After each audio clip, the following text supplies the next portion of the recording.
নমস্কার বন্ধুরা, আশা করি আপনারা সবাই ভালো আছেন এবং সুস্থ আছেন। আমি আপনাদের কাছে আবার একটি টোটকা নিয়ে হাজির হলাম। এটা হচ্ছে রসুন। রসুনকে মর্তের অমৃত বলা হয়। দেখুন, আমরা কম বেশি অনেকেই জানি রসুনের গন্ধটাকে নষ্ট করার জন্য টক দইয়ে যদি ভিজিয়ে রাখা হয়, রসুনের গন্ধটা নষ্ট হয়ে যায়। রসুন সম্বন্ধে আমরা অনেক কিছু উপকার জানি। রসুনে গ্যাস অম্বল কম হয়, রসুনে তেল বাতে ব্যবহার হয়। আজকে কিন্তু আমি সুন্দর সুন্দর কিছু টোটকা আপনাদের উপহার দেবার চেষ্টা করছি। হয়তো আপনাদের অনেকের জানা আছে, তবু আমি চেষ্টা করলাম। যদি আপনাদের কাজে আসে, অবশ্যই পেন খাতা হাতে নিয়ে আমার এই টোটকাগুলো লিখে রাখুন, দেখবেন খুব কাজে আসবে। দেখুন, প্রত্যেকের বাড়িতে কম বেশি বাচ্চা থাকে, বাচ্চারা খেতে চায় না। অনেক সময় ডাক্তারের কাছে গিয়ে দামি দামি ওষুধ নিয়ে আসেন। সেই ওষুধ শরীরের অনেক কিছু ক্ষতিও করতে পারে, আবার ভালোও করে। তা আমি কিন্তু আপনাদের বলবো, ১ কোয়া কি ২ কোয়া রসুন নিয়ে আসুন। নিয়ে এসে ভালো করে বাটুন। বেটে দইয়ের শরবত তৈরি করুন। কিছুক্ষণ রেখে দিন। রেখে দিয়ে ওই শরবতটা খাওয়াবার চেষ্টা করুন। যদি সপ্তাহে ৩-৪ দিন খাওয়াতে পারেন, আপনাকে গ্যারেন্টি দেবো যে সে বাচ্চার খিদে, গ্যাস অম্বল এবং তার ঘুম সুন্দর হবে। কোনো ডাক্তারের কাছে যেতে হবে না। আবার একটা কথা বলে রেখে দিই, যদি এই রসুনটা বেটে দইয়ের মধ্যে বেশ কিছুক্ষণ রেখে দিতে পারেন, তার কিন্তু রসুনের গন্ধটাও অত থাকবে না। আবার একটা টোটকা, দেখুন, পায়ের তলার গুঁফো আমরা অনেক ডাক্তারবাবুর কাছে গিয়েও আলা হয়ে যাচ্ছি, ভালো হচ্ছে না। তবে আপনাদের গ্যারেন্টি দিয়ে বলবো, একটা রসুন থেঁতো করে রাত্রির বেলা ওই গুঁফোর তলায় লাগিয়ে পলিথিন দিয়ে ভালো করে বেঁধে শুয়ে পড়ুন, সকালবেলা খুলে দিন। এরকম ২ দিন করুন, দেখবেন গুঁফোটা অনেকটাই ভালো হয়ে যাবে। তারপর আপনি আপনার প্রয়োজন মতন চিকিৎসা করুন, একটু কেটে দিন, দেখবেন আস্তে আস্তে গুঁফোটা অনেক কম হয়ে যাবে। কারণ গুঁফো তো টপ করে ভালো হয় না। তবে এই টোটকাটা ব্যবহার করার পর আপনি গুঁফোর ব্যথা থেকে অনেকটা রেহাই পাবেন এবং গুঁফোটা অনেকটাই ভালো থাকবে। এবার আমি কিন্তু একটা গুরুত্বপূর্ণ রোগের টোটকা নিয়ে আলোচনা করছি। অবশ্যই পেন খাতা নিয়ে এটা লিখে রাখুন। বর্তমান সমাজে পুরুষ জাতির মধ্যে ১০০ জনের মধ্যে ৮০ জন এই রোগে ভুগছেন। শুক্র তারল্য। গাদা গাদা টাকার ওষুধ খাচ্ছেন, কিন্তু ভালো হচ্ছে না।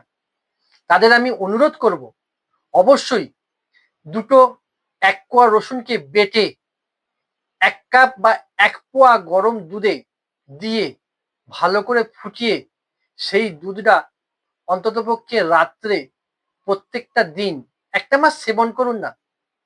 ১টা মাস খাওয়ার পর দেখবেন আপনাদের ৩টে রোগ থেকে বাঁচার উপায় উঠে আসবে। প্রথম, শুক্র তারল্য। দ্বিতীয়ত, হাড়ের ক্ষয়জনিত বাত। এবং আরেকটা কি বলুন তো?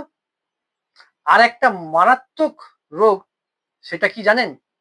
সেটা শরীরের খিদে বৃদ্ধি।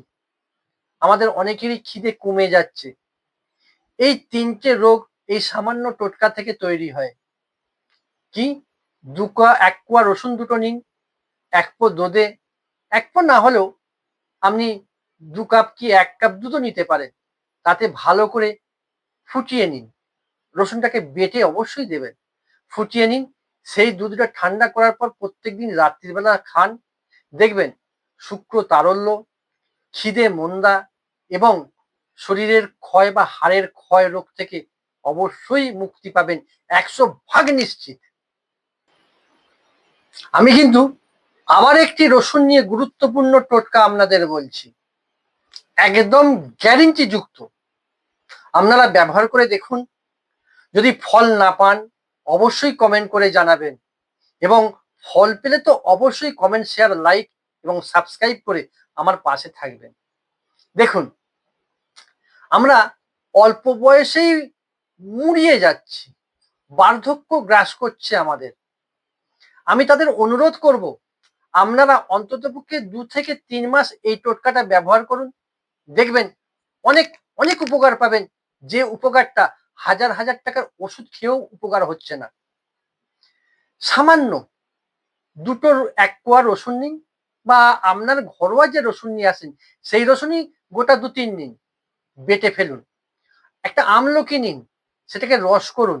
এই আমলকির রসের সঙ্গে এই রসুন বাটাটা দিয়ে প্রত্যেক দিন যখন হোক, খালি পেটে হোক, ভরা পেটে হোক, সকালে হোক, দুপুরে হোক, সন্ধেবেলা হোক, আপনার ইচ্ছে মতন অন্ততপক্ষে সারাদিন একবার করে খেয়ে দেখুন ৩টে মাস। আশা করব আপনার এই যে অকাল বার্ধক্য রোগটা অনেকটা কম হবে।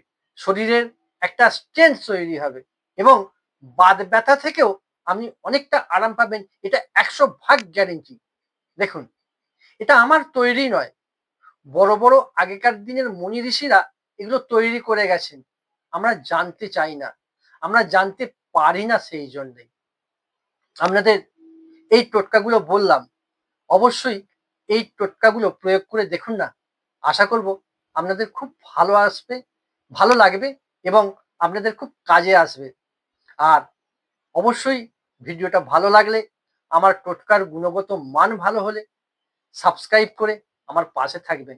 আমি আগামী দিন আরো সুন্দর, সুন্দর এরকম ভিডিও আপনাদের পরিবেশন করতে পারবো।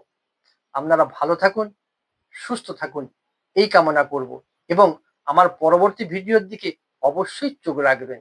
আমার ফেসবুক চ্যানেল এবং ইউটিউব চ্যানেলে পাশে থাকার জন্য আপনাদের অনেক ধন্যবাদ এবং যারা পাশে থাকবেন তাদেরও আগাম ধন্যবাদ দিলাম।